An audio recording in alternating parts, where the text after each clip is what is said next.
Imreoir Gortaithe. Pictiúr a haon. I Pictiúr a haon tá cluiche amáníochta faoi lán seoil idir scoil Chaitriona agus Coláiste Óin. Tá slua olmhór a láthair agus iad go léir ag buint tainmh as an gcluiche.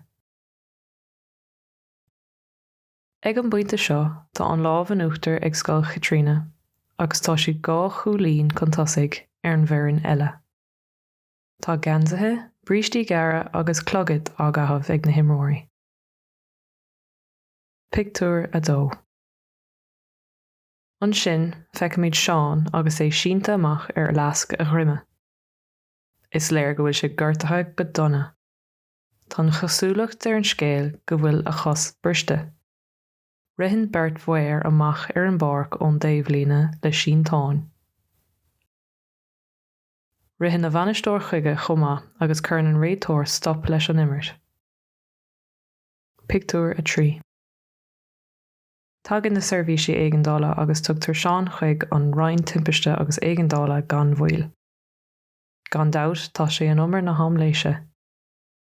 Tá Bert áthair eile sa seomra feitheamh roimhe agus iad ag fanacht le dochtúr. Tá lámh gortaithe ag duine amhánacha agus cos gortaithe ag an duine eile is cosúil. Tá sé 3 a chlog faoin am seo. Pictiúr a 4. Anois tá sé 5 a chlog agus níor tháinig aon dochtúr go fóil. Ní mónas ásta tá bainisteoir Cheán agus déanann sé garrán faoi seo leis an manaltra.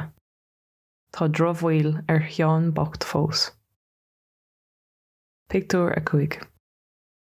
I Pictiúr a 5 feicimid Seán i mbun chomhrá leis an dochtúr. Tá spáineann an dochtúr ag sca de chos Cheán dó. Dar leis an dochtúr tá a chos briste go donna agus for réir beidh ar Cheán sas fada a ghlacha ón imáníocht. Tá Seán críomh-riste faoi seo. Pictiúr a 6. Tá Seán bocht ag seisiún tréanála agus cuma bhrónach air. Beidh ar 5 mhí a chaithimh ar an taobh líne go dtí go dagan biseachar. Cad a dhéanamh sé lena chuid ama, b'fhéidir go bhfuil amóigh sé conas fiche le imirt. An créatúr. Ceistena. Conas atá na himreoirí gléasta a Pictiúr a haon.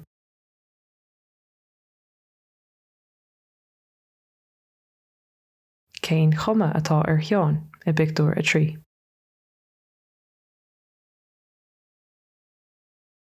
Cad a deir an dochtúr faoi chos Cheán i Pictiúr a 5.